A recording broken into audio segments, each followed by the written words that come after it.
What if the Georgia Guidestones were not just a prophecy, but a threat?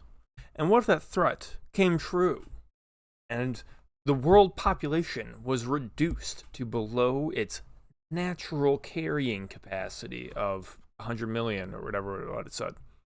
That is was the kernel of the idea, allegedly, behind Transmutation Texas, specifically Watcher of the Damned. This is Volume 1, intentional misspelling apparently, by R.H. Snow. This is the latest indie book I've read. I think you may have noticed I had this when I was talking about zombie apocalypse math, because I wanted to challenge Snow on basically the circumstances of this apocalypse, and at the time, I was halfway through the book.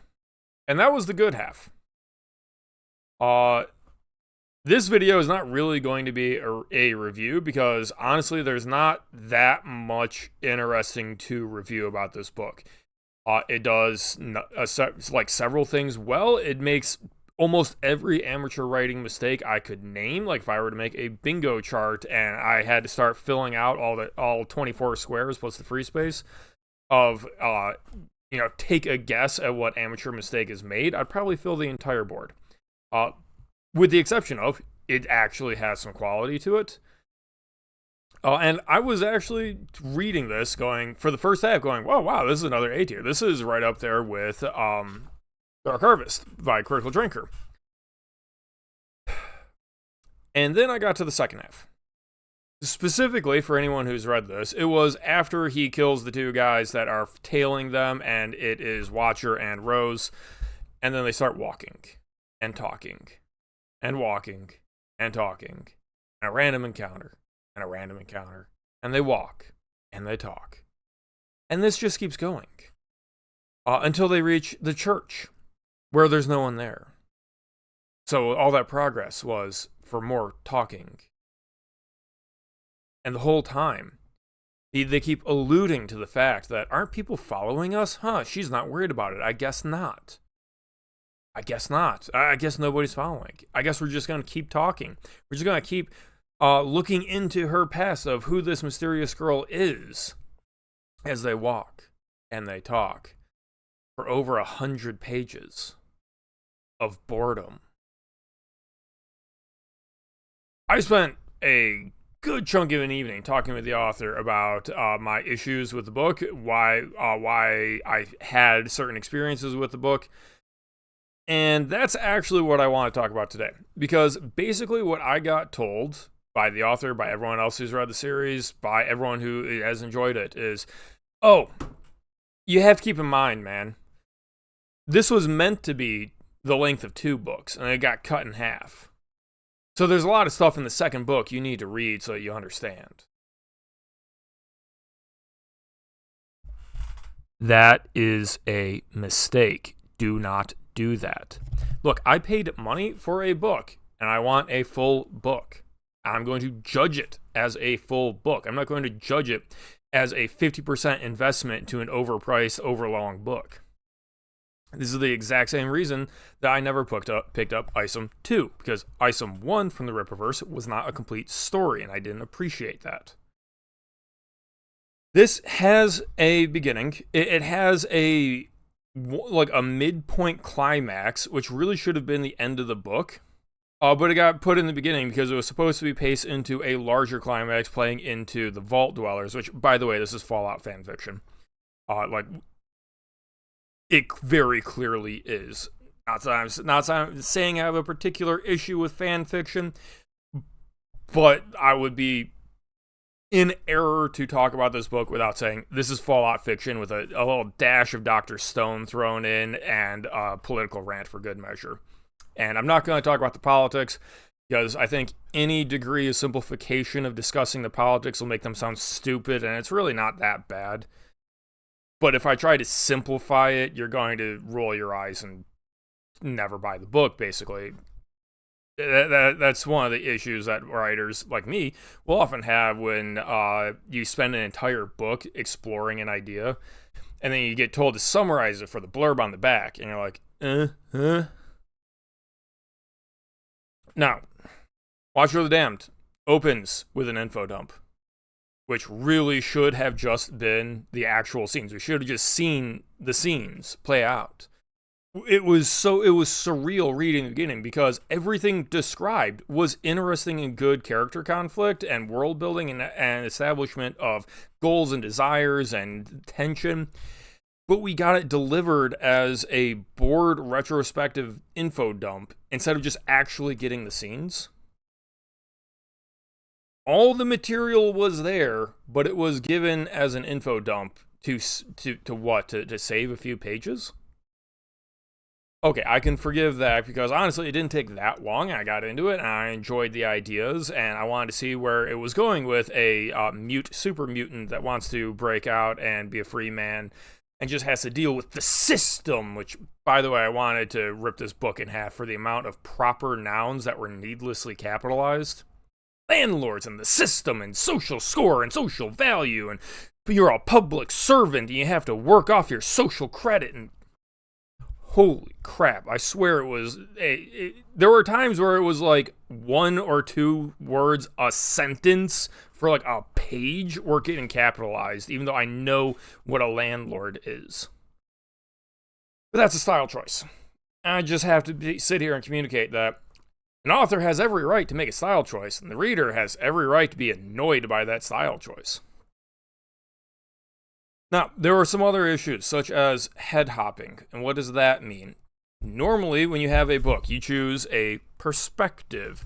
And what that realistically means is you have to choose who is the reader in the story. Are they a camera following behind a character like a video game and hearing their inner thoughts? That's very common.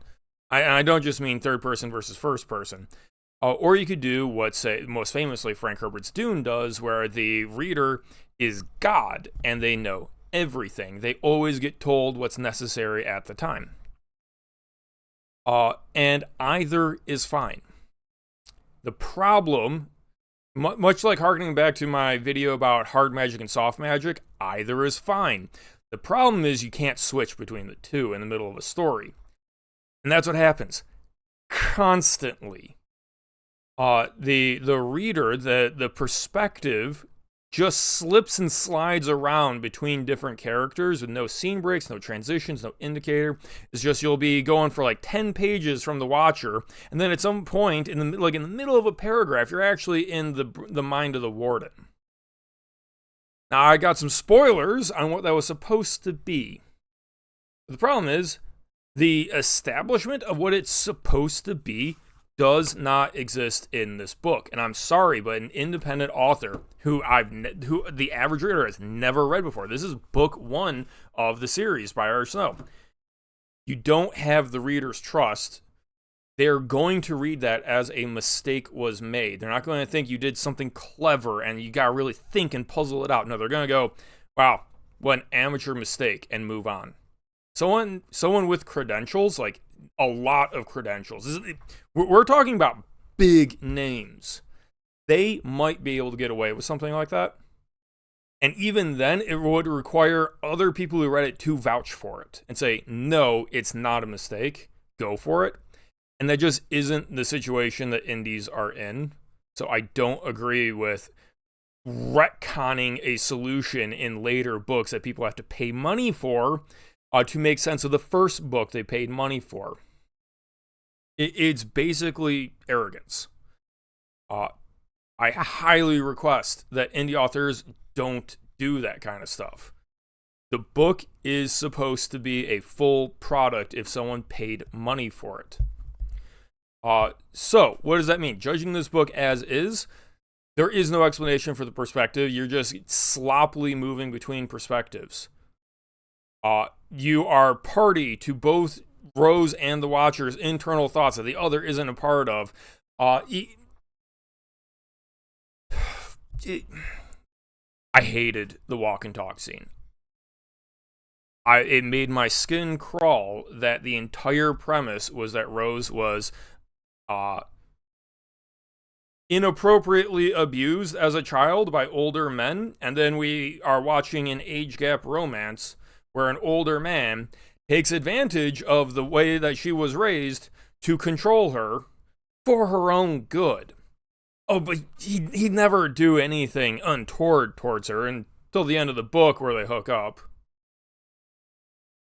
This book was not for me in the end, which is a shame because the technical writing is generally quite good, even if he is a fucking weeb, because he swears by Musashi Miyamoto constantly and fights with a Bowie knife when given the option. Weeb. Therefore, this is an Iron Age book, which means it does go on the tiered list. Where am I putting this? Putting it in B tier. Putting it right below Shadow of the Conqueror. This is another example of there was a lot right in this book.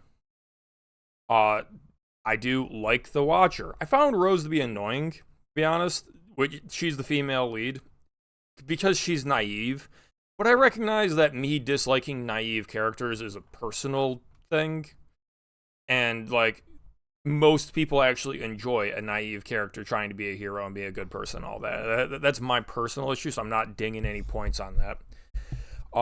Most of the amateur writing mistakes, such as the info dumping, the needless capitalization, the perspective hopping, I can kind of just forgive. What is holding this down from A tier is very explicitly the fact that the second half of the book is boring.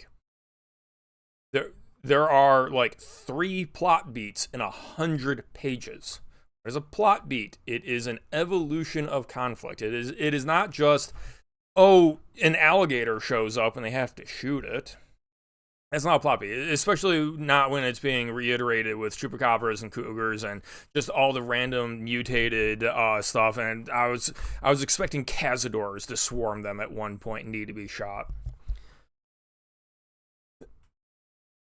The two characters are basically, they don't want to admit it, they're love at first sight, which is a fine way to do a romance.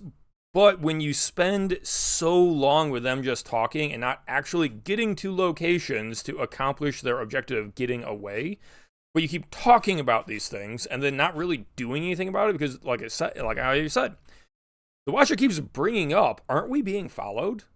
And then the book ends with no resolution to that, which is not how you're supposed to use a cliffhanger. Like the cliffhanger ending is actually rather good. He ends up needing to do a thing that I shouldn't necessarily spoil at the end of this because I know people are going to pick this up based on the things I've said. But by repeatedly saying, "Oh, I guess no one's following," that actually undercuts the tension constantly. There is no question about whether or not he can find out Rose's backstory.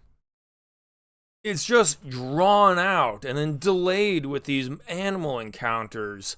And, okay, so I do enjoy all the description of the pecan trees and the rivers and the fields and the horses and talking about the literary references. But every time that happens, when there's no underlying tension, and in fact there is anti-tension, it doesn't work for me. This is a B tier. I liked it more than Star Shatter. I liked it a lot more than The Long Moonlight. There were good things in this, which is frankly a lot more than most recent releases can say. That was my issue with the book. And I don't know what my next Iron Age book review is going to be. Stay tuned, I guess, and don't forget to jump in the book club. We are reading William Gibson's Neuromancer, and in like a week, there's going to be a live stream about that, and I'll announce what next month's book is. Till then, cheers.